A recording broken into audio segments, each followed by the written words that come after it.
My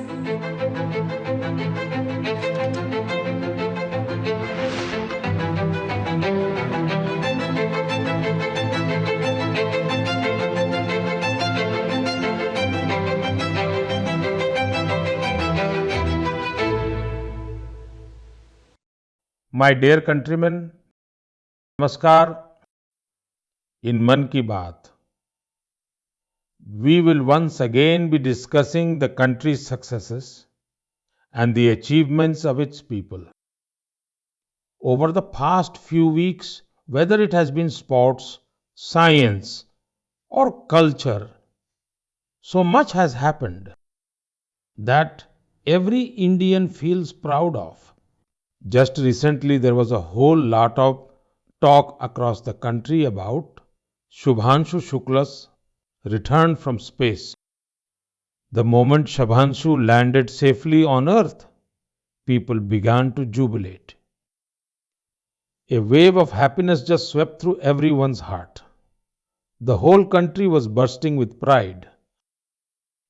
I remember back in August 2023, when Chandrayaan 3 had its successful landing, a new wave of excitement swept across the country. When it comes to science, when it comes to space, kids also developed a new kind of curiosity. Now little kids are saying, we will also go to space. We are going to land on the moon. We will become space scientists. Friends, you might have heard of the Inspire Manak campaign. It is an initiative to promote kids' innovation. In this, 5 kids are chosen from every school. Every kid comes up with a new idea. Millions of kids have joined this so far. And after Chandrayaan 3, their number has doubled. Space startups are also growing rapidly in the country. 5 years ago, there were less than 50 startups.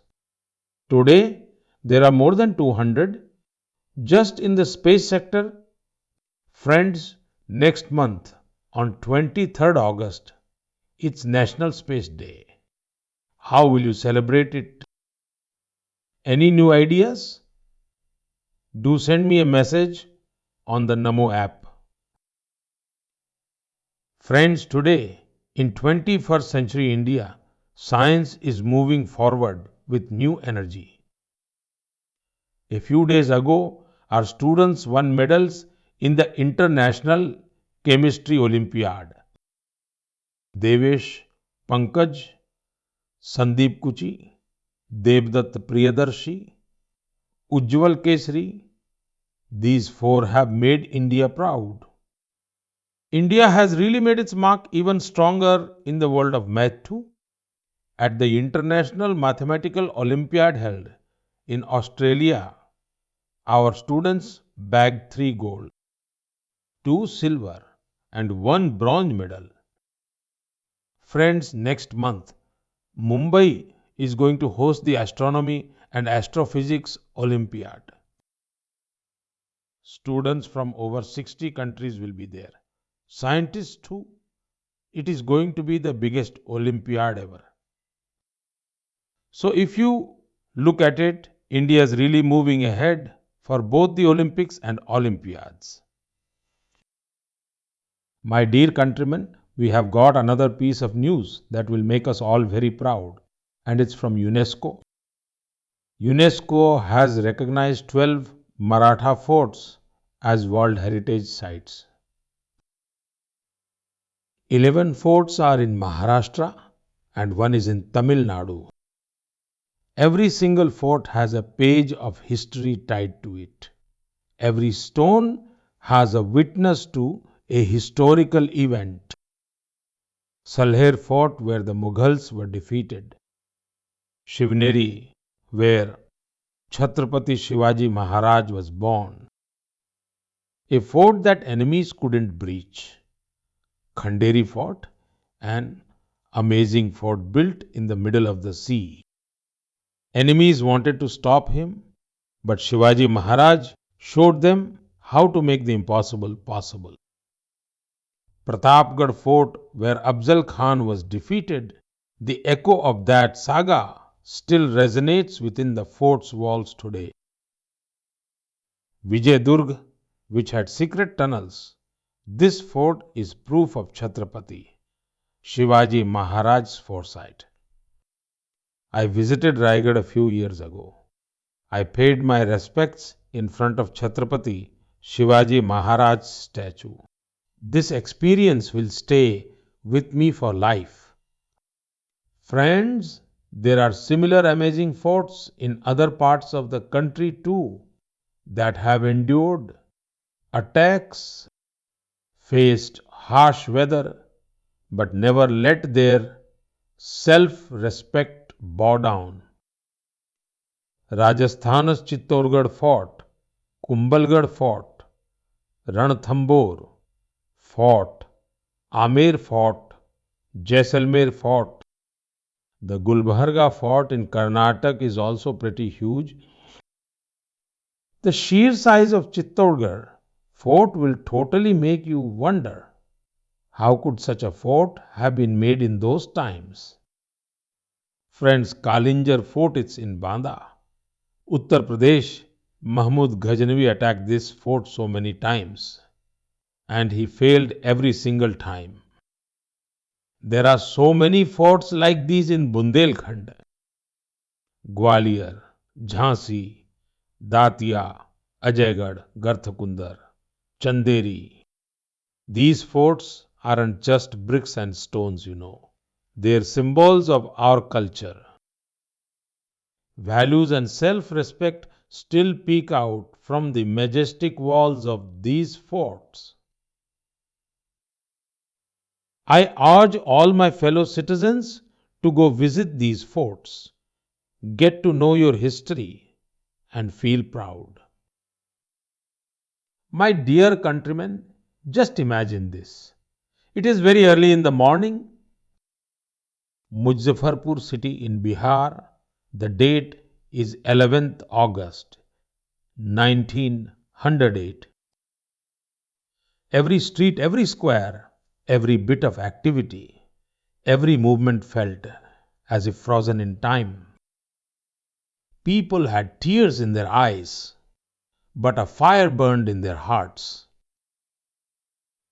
People had surrounded the jail, where an 18-year-old was paying the price for showing his patriotism against the British. Inside the jail, British officers were getting ready to hang a young man. That young man's face showed no fear, but was filled with pride. That pride, the kind felt by those willing to lay down their lives for the nation. That brave, extremely valiant young man was Khudiram Bose. At just 18 years, he showed the kind of courage that shook the entire country. Even back then, newspapers wrote, when Khudiram Bose walked towards the gallows, he had a smile on his face. It was after countless sacrifices like these, after centuries of struggle, that we got our independence. Our country's patriots had nurtured the freedom movement with their blood. Friends, that is why August is the month of revolution. On 1st August, it is Lokmanya Bal Gangadhar Tilak's death anniversary. In this very month, on 8 August, the Quit India movement had started under Gandhiji's leadership. Then comes 15th August, our Independence Day. We remember our freedom fighters, draw inspiration from them. But friends, the sting of the country's partition is also linked with our independence. That's why we observe 14th August as Partition Horrors Remembrance Day.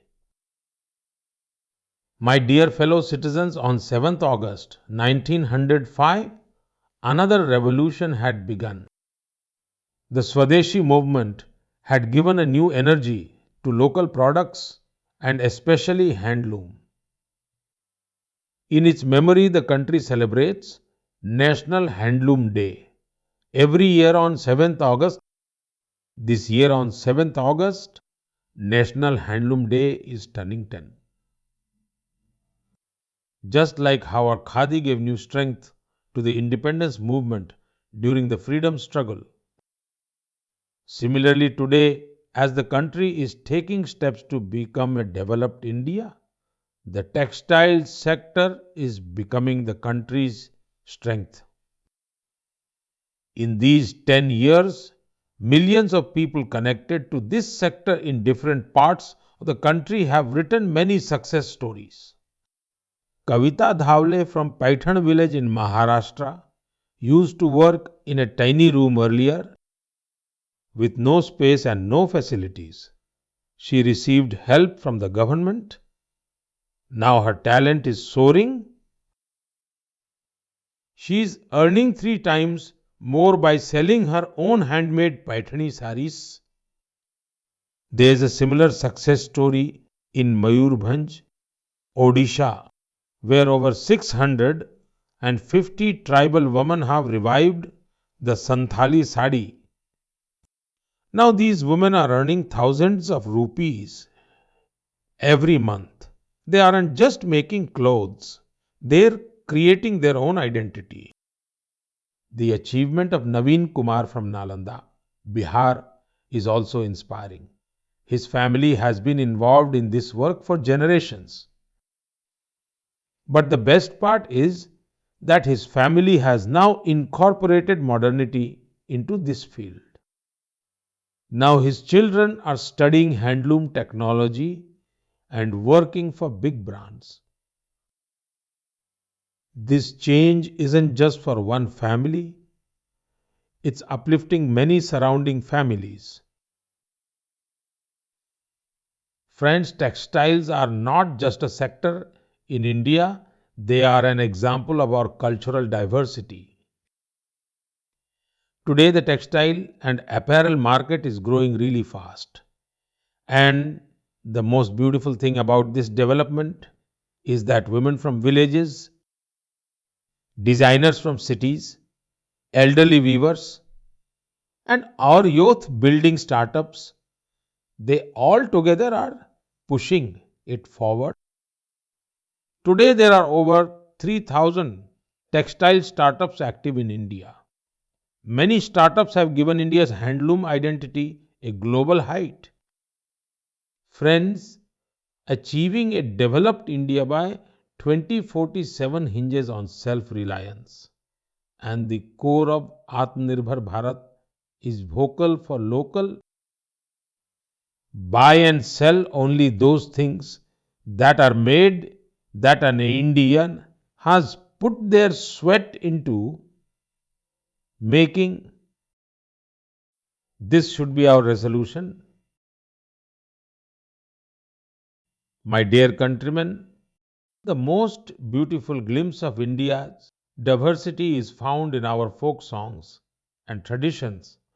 And a part of this are our bhajan and our kirtan. But have you ever heard that people are made aware of forest fires through kirtans? Maybe you won't believe it, but amazing work is happening in Odisha's Kyonjhar district. Here there is a group named Radha Krishna Sankirtan Mandali.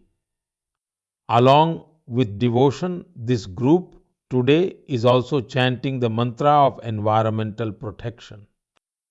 The inspiration for this initiative is Pramila Pradhanji. For the protection of forests and the environment, she added new lyrics, new messages to traditional songs. Her group went from villages to villages.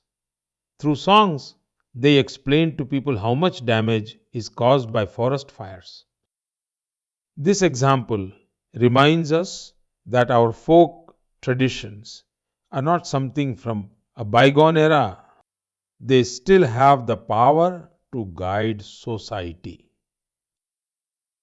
My dear countrymen, a huge foundation of India's culture is our festivals and traditions, but there is another aspect to our culture's vibrancy. This aspect is to keep documenting our present and our history.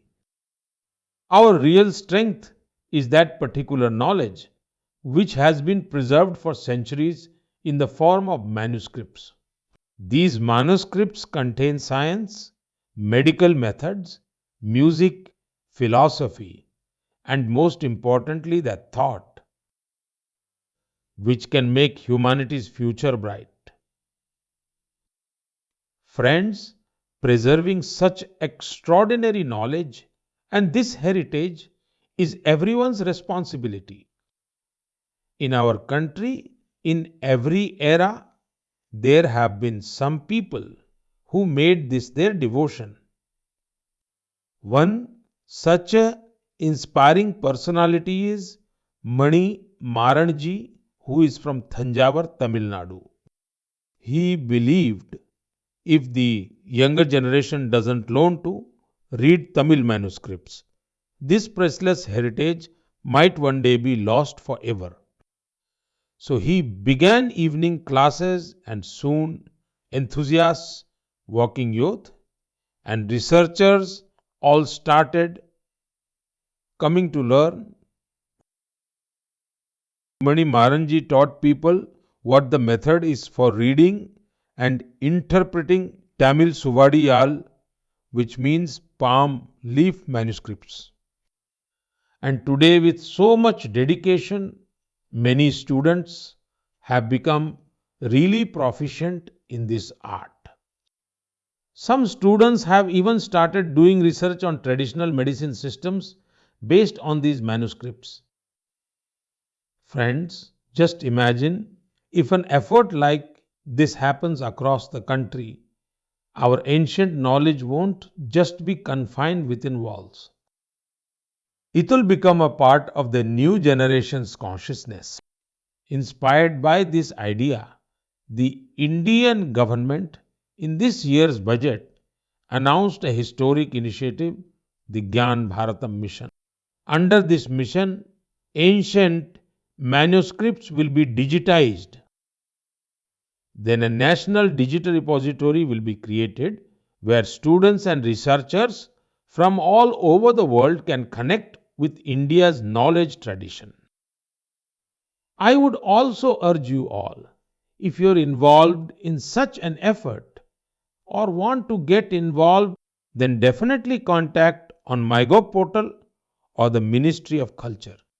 Because these aren't just manuscripts, these are chapters of India's soul, which we need to teach to the coming generations. My dear countrymen, if you're asked how many types of birds are around you, or sparrows, what would you say? You might say there were about 5 or 6 birds, usually sparrows, each day. Some are familiar and some are unknown. But it is really interesting to know which bird species truly live around us. Recently, a similar wonderful effort took place. The place is Kaziranga National Park in Assam. While the area is famous for its rhinos, but this time the topic of discussion has become the grasslands here and the birds living in them. You'll be pleased to hear that a grassland bird census was carried out here for the first time. Because of this survey, over 40 species of birds have been identified. Many rare birds are among them. You might be wondering how so many birds were identified. Technology worked wonders here.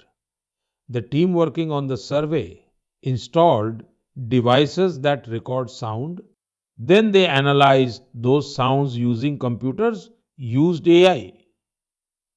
Birds were identified just from their sounds, that too without disturbing them.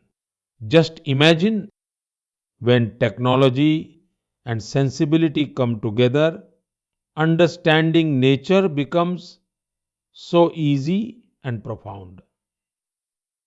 We should promote such efforts so that we can identify our biodiversity and connect the next generation to it too. My dear countrymen, as we know, sometimes the greatest light emerges from where the darkness has settled the most. One such example is Gumla district of Jharkhand. There was a time when this area was known for Maoist violence. Villages in Basia block were getting deserted. People lived under the shadow of fear. There was no possibility of employment. Lands were lying empty, and young people were migrating.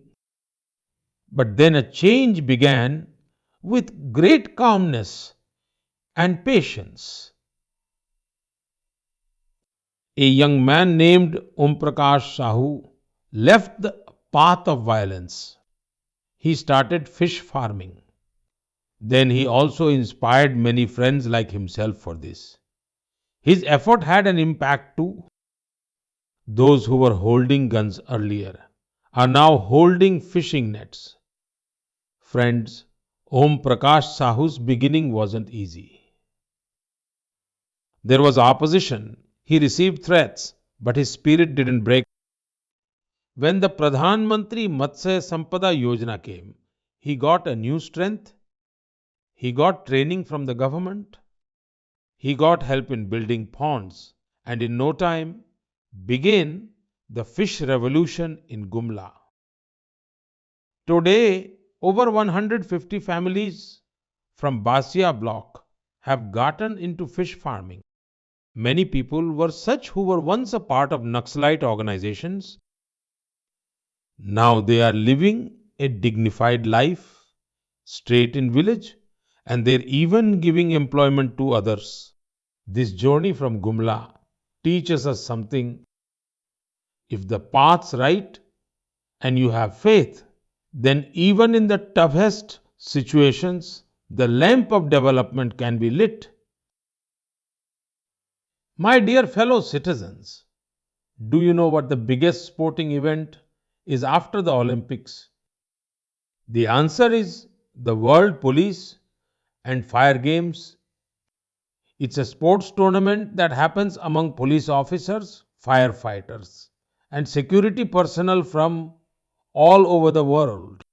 This time, this tournament happened in America, and India made history in it.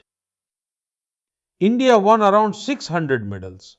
We made it to the top three among 71 countries. The hard work of those in uniform who stand for the country day and night really paid off. These friends of ours are now raising the flag even on the sports field. I want to congratulate all the players and the coaching team. By the way, you will also find it fascinating to know that these games will be hosted by India in 2029. Players from all over the world will come to our country. We will show them India's hospitality and introduce them to our sports culture. Friends, in recent days, I have received messages from many young athletes and their parents. The Khelo Bharat Policy 2025 has been greatly appreciated in these messages. The goal of this policy is clear: to make India a sporting superpower.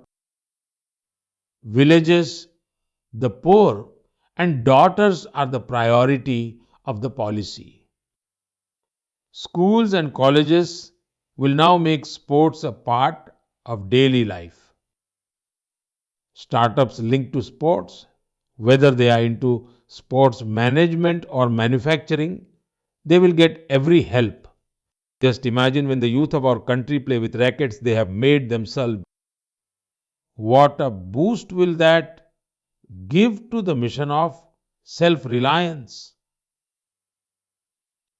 Friends, sports build team spirit. They are the way to fitness, self-confidence, and building a strong India. So play a lot and thrive a lot. My dear citizens, sometimes some folks feel like a task is just impossible. They wonder, will this even be possible? But when the whole country gets on board with one idea, even the impossible becomes possible. The Swachh Bharat mission is the biggest example of this. Soon this mission will complete 11 years. But its strength and its need are still just as much today. In these 11 years, the Swachh Bharat mission has become a people's movement. People see it as their duty, and that is what real public participation is all about. Friends, the annual Swachh Sarvekshan has further boosted this feeling. This year, over 4,500 cities and towns across the country got involved with it. More than 15 crore people participated in it. This is no ordinary number. Friends, this is the voice of Swachh Bharat. And our cities and towns are working in different ways regarding cleanliness according to their needs and environment. And their impact is not just on these cities. The whole country is adopting these methods. People from Kirtinagar in Uttarakhand are setting a new example for waste management in the mountains. Similarly, in Mangaluru, organic waste management is being done with technology. There's a small town called Roing in Arunachal. There was a time when waste management was a huge challenge with respect to people's health here. People here took responsibility for it. The Green Rowing initiative began, and then they made a whole park out of recycled waste. Same way in Karad, in Vijayawada, there are many new examples of water management that have come up. The cleanliness at the riverfront in Ahmedabad has also grabbed everyone's attention. Friends, there's a team in Bhopal called Sakaratmak Soch. It consists of 200 women. They don't just clean, they change mindsets too. Cleaning 17 parks in the city together, distributing cloth bags. Every step they take is a message. Because of efforts like these, Bhopal has also come far ahead in the Swachh Sarvekshan now. Lucknow's Gomti River team also needs a mention. For 10 years every Sunday, without getting tired, without stopping, this team's people have been busy with cleanliness work. The example of Bilha in Chhattisgarh is also wonderful. Here, women were given training in waste management, and together they changed the city's look completely. Panaji city in Goa is also quite inspiring example. There the waste is divided into 16 categories, and women are also leading this. Panaji even received the President's Award. Cleanliness is not just a one-time, one-day job. Only when we prioritize cleanliness every day, every moment of the year, will the country be able to stay clean. Friends, during the Sawan showers, the country will once again be adorned with the festive spirit. Today is Haryali Teej, then Nag Panchami and Raksha Bandhan, and then Janmashtami, the celebration of our mischievous Kanha's birth. All these festivals here are linked to our emotions. They also give us a message of connection and balance with nature. Lots of best wishes to all of you for these sacred festivals. My dear friends, keep sharing your insights and experiences. We will meet again next month with some more new achievements and inspirations of our countrymen. Take care of yourselves. Thank you very much.